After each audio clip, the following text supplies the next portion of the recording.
It all started on a rainy Thursday. The kind of rain that didn't just fall, it soaked the soul. Daniel Wexler, a 41-year-old tech billionaire, sat silently in his custom-designed wheelchair, staring blankly out the floor-to-ceiling windows of his luxury penthouse. His wife, Clarissa, barely looked at him anymore. They used to be electric, passionate, unstoppable, like they were made for each other. But somewhere between the IPOs, board meetings, and gala dinners, the love had gone. Cold.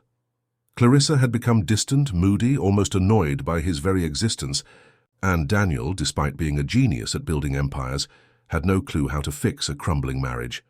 So he did something insane. He faked it. The accident was staged. He told Clarissa he'd fallen from his electric bike while riding through the private trails on their Aspen property. The doctors paid off. The tests fabricated. Only two people knew the truth. Daniel and his trusted lawyer, Harris. He wanted to see, if he had nothing but himself left, would Clarissa still love him? The first few days, she cried. She was sweet, attentive, even a little romantic. But by the second week, her kindness started to wither. Her words turned sharp and her touch disappeared. She barely spoke to him unless it was necessary, and even then her voice was cold as a fridge door. And that's when Maria entered the picture. Maria had been their maid for almost 3 years, a quiet woman from Brazil with soft brown eyes and a kindness that seemed too real to be paid for. She was always polite, never nosy. But since the accident, she'd started doing little things that Clarissa didn't. She asked Daniel if he wanted tea, even when Clarissa forgot to ask if he wanted dinner. She helped him with his shoes, his blanket, his books, even though that wasn't technically part of her job. And the way she looked at him, it was the look Clarissa hadn't given in years. One night, Daniel pretended to sleep while lying motionless on the living room couch. He heard their voices, Clarissa and Maria, in the hallway. "I'm not his nurse," Clarissa said, her voice filled with disgust. "I didn't marry a cripple." Maria said nothing. Clarissa continued. "He used to be powerful, sexy. Now look at him, a vegetable with $1 billion net worth." "I think he still has a good heart," Maria said softly. Clarissa scoffed. "That's cute. Maybe you should marry him then." It was a joke, but it stung. 2 more weeks passed. Clarissa stopped sleeping in the same room. She went on business trips that lasted days. She came back smelling like perfume that wasn't hers and laughing on the phone with someone named Vin. Daniel started losing the will to keep up the lie. He felt hollow, broken in a way no wheelchair could fake. The irony was painful. He'd pretended to be broken, and now he truly felt that way. One night, Maria found him crying. Real heavy tears. "I know you're pretending," she whispered. Daniel's heart froze. She sat next to him, her voice trembling. "I saw you stand up. Once, late at night, when you thought no one was home." Daniel looked at her, stunned. "I didn't say anything," she continued, "because I figured you had your reasons, but this is killing you." He didn't speak, just nodded, like a man surrendering in a war he started himself. Maria took his hand. "She doesn't love you, Daniel." He exhaled, a breath that had been trapped inside him for weeks. And then Maria said the one thing that changed everything. "She's sleeping with the driver, and she's planning to leave you. I overheard her booking a one-way ticket to Milan without telling you." His whole body stiffened. The betrayal wasn't just emotional. It was surgical. Calculated. But he wasn't paralyzed. Not yet. Not really. And this was going to end on his terms. Daniel didn't sleep that night. He lay in bed, staring at the ceiling, every word Maria had said echoing in his mind. "She's sleeping with the driver. She's leaving you. Clarissa." The woman he'd built, an empire beside, the woman he once believed would die for him, was ready to trade him in like expired milk. And for what? Some smooth-talking chauffeur named Vin? Daniel didn't know whether to laugh or throw something through the wall. By morning, he wasn't sad anymore. He was focused. He texted Harris, his lawyer, with a simple message. Plan B. It was a contingency he'd created long before the paralysis charade, a plan for betrayal.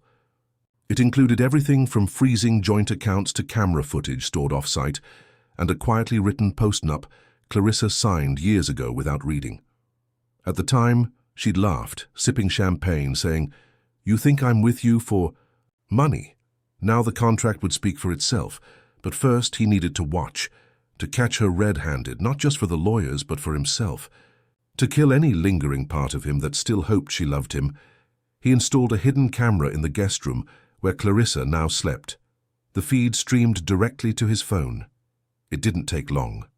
That night, while Daniel sat motionless in the living room pretending to read, Clarissa brought Vin inside.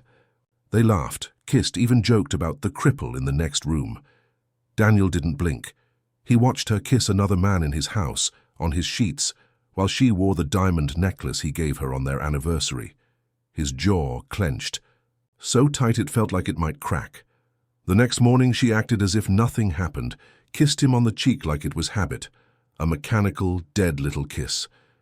Daniel waited until she left the house. Then he stood. Really stood. Stretched his legs, cracked his neck, and looked at himself in the mirror for the first time in weeks. Maria walked in and froze. "You're really going to do it, aren't you?" she asked softly. "I have no choice," Daniel replied. They stared at each other for a long time. "Will you help me?" he asked. Maria nodded without hesitation. That day, Daniel set the trap. First, he called his security team and discreetly revoked Clarissa's access to all financial accounts. Then, he told Harris to file the divorce paperwork, complete with video evidence, prenup violations and infidelity clauses that would leave Clarissa with nothing. But that wasn't enough. He had one more thing in mind, a dinner. One final act, where Clarissa would get to perform her final lie and he would play his final role. He told Maria to invite Clarissa and Vin to dinner, a special thank you meal for helping him cope during his time of need. Maria sent the message from her phone pretending it was her idea. Clarissa agreed immediately. Of course she would. Anything for appearances. That evening, the dining room looked perfect. Candlelight, wine, soft music. Maria cooked like it was a holiday. Clarissa arrived in a red dress that made Daniel sick with nostalgia. Vin wore a smug smile like he'd already inherited the house. Daniel sat quietly in his wheelchair, playing the broken man once more. Clarissa leaned over and said sweetly, "You're looking stronger, babe." Vin chuckled behind her. "Must be Maria's cooking." Daniel smiled thinly. "Maybe." As they began eating, Daniel looked up slowly and said, "You know what's strange?" Clarissa tilted her head, sipping wine. "What?" "I had a dream last night, that I stood up." Vinny laughed. "Dreams are powerful, huh?" Daniel met Clarissa's eyes. "Want to see it?" She frowned. "What?" Daniel placed his hands on the armrests and stood. Clarissa's fork clattered on her plate. Vin's smirk dropped off his face like wet cement. Maria stood in the corner, expression unreadable. Daniel took a step toward the table, then another, his voice steady and cold. "Congratulations, Clarissa. You passed the test with flying colors." Clarissa shot up from her chair. "Wait, Daniel, I don't." His voice cut like a blade. "I have the footage. I know everything. You cheated. You lied.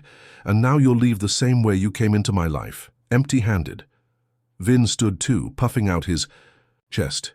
"You can't talk to her like that, man." Daniel turned to him.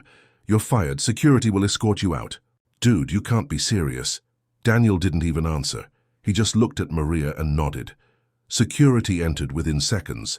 Clarissa started yelling, calling him names, saying it was unfair, saying she didn't mean it, that she was confused and scared, and all the usual things people say when they've been caught. She was dragged out crying. "And Daniel?" Daniel turned to Maria, exhausted. "You still think I have a good heart?" he asked. Maria looked at him with quiet sadness. "It's been broken, but yes, I do." He didn't smile. He didn't cry, he just sat down, and for the first time in weeks he felt truly paralyzed, but this time in the heart. The house was quiet after they left. Not peaceful, just quiet. The kind of silence that clings to the air after a storm, heavy and uncomfortable. Daniel sat alone at the dinner table, the candles flickering as the last of their wax gave out. He should have felt victorious. He had exposed the truth, humiliated Clarissa, protected his fortune, played every move like a master tactician. But inside, he just felt empty. Maria approached gently and began clearing the plates without a word. Daniel watched her, how carefully she moved, how she made no sound unless necessary. She was the one person in this entire twisted game who hadn't tried to take anything from him.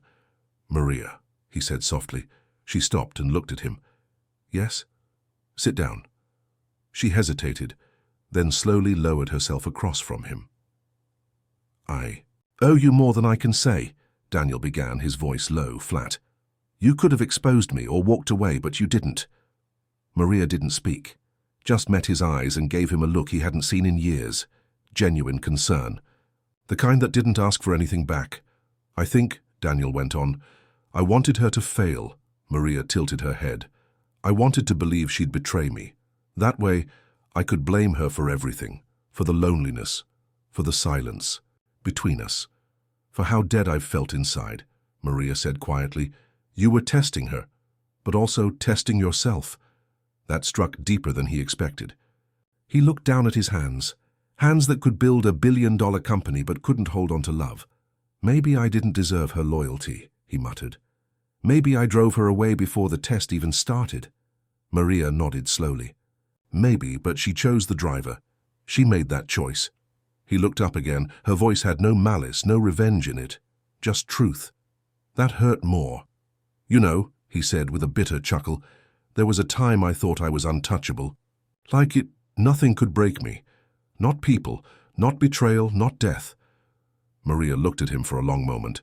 Then she stood, walked over to him, and gently placed her hand over his. "You're not untouchable, Daniel. You're just human." No, one had spoken to him like that in years. Not a subordinate, not an admirer, not a partner. Just one human to another. He didn't say anything, just nodded. The next day, the press got wind of the divorce. Daniel's legal team had done their job well.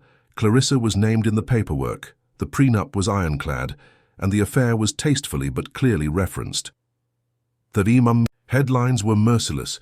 Wexler divorced billionaire's wife caught cheating, no payout.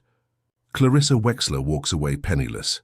And his favorite, from model to mistress, how a wife lost it all for a maid's job.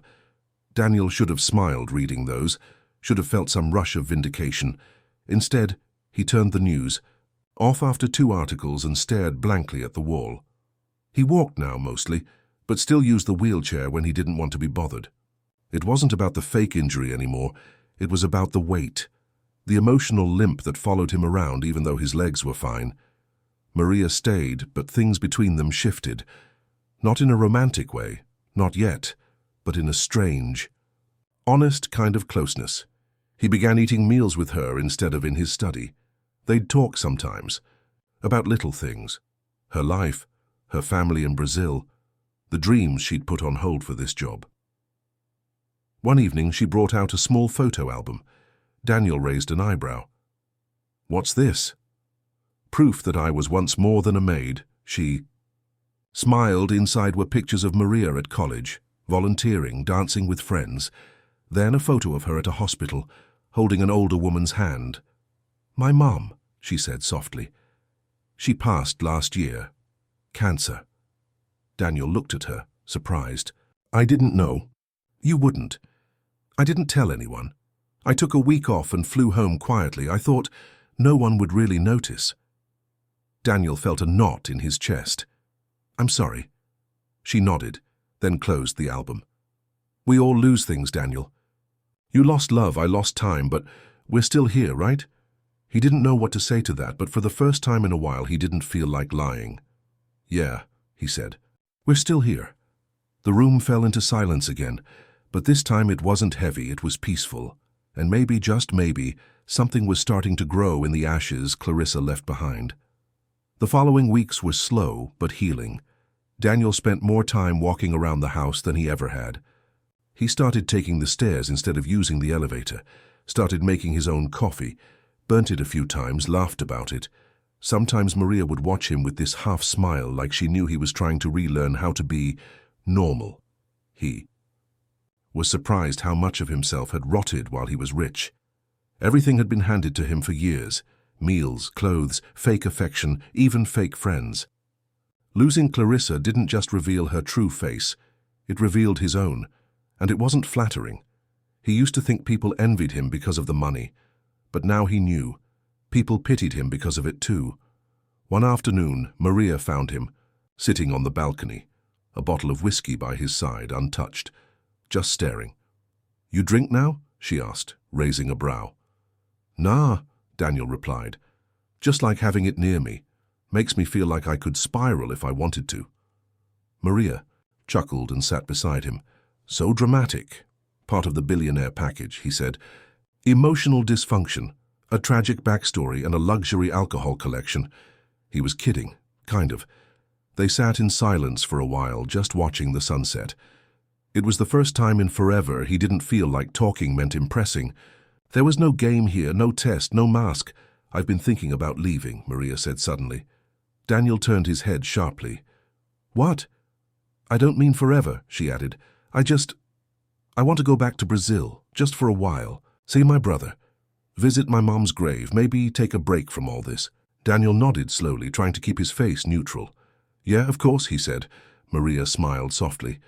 "You look like you just swallowed a bee." He stopped himself. Then, "I'm gonna miss you." "I'll come back," she said. "You promise?" She looked at him. "Do you promise not to break while I'm gone?" He gave her a crooked smile. "No, but I'll try." They both laughed quietly. A few days later, she packed her bags. Daniel helped carry them to the car. It felt weird, this big, powerful man carrying a duffel bag like a boyfriend, seeing his girl off at the airport. At the door, she turned and looked at him. "Don't fall for another snake while I'm gone," he smirked. "No one bites like you do." They hugged, quick but tight. And just like that, she was gone. Alone again, the house felt massive. Too massive. The silence was back, but this time it wasn't cold, just lonely. Daniel wandered around like a ghost, walked into rooms just to walk out again. He started opening books he never finished, started listening to music without lyrics, started remembering what it was like to live without noise. One night, he sat in Clarissa's old dressing room. Everything had been cleared out, but her perfume still lingered faintly in the walls. He stared at the mirror she used to do her makeup. In and saw her ghost in the reflection, not literally but emotionally. She had loved him once. He knew that. Before the money grew taller than their marriage, before the late nights, before the betrayal, he whispered to the empty room, "I wasn't perfect either." Then he stood, walked to the door, and shut it behind him for good. A week later he got a text, "Maria, back in town, want coffee or silence?" Daniel stared at the message, smiled. "Daniel, bring silence. I'll make the coffee." 15 minutes later she walked in. Same calm energy, same quiet strength. And Daniel, for the first time in a very long time, didn't feel like a man pretending to be fine.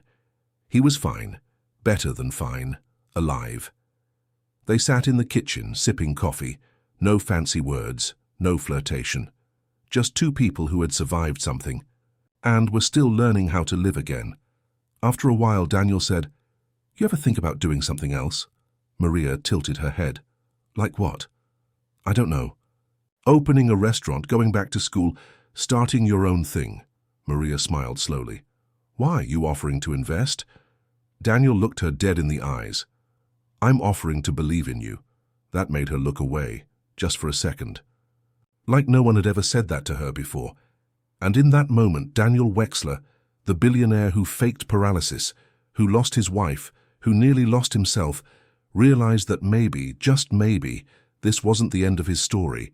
It was the start of something honest, and this time there were no tests, just truth. Maria didn't answer right away. She stared down at her coffee cup, fingers tracing slow circles around the rim like she was thinking hard, harder than Daniel had seen her think before. Finally, she looked up and said softly, "No one's ever offered me anything without wanting something back." Daniel blinked. "I'm not Clarissa. I don't want to own you. I just want to see you win." She tilted her head, studying him. "That's the thing. I don't think you realize how rare." That is, he didn't, not really. But he was starting to understand. After that day, Maria started coming by the house more often, not as a maid, but as herself. They spent their afternoons in the garden or walking through the art wing he hadn't stepped foot in since he bought the place. Daniel even took her up in his private helicopter one afternoon, just to see the city from above. When she gasped at the view, smiling with that wild-eyed awe, he realized something strange.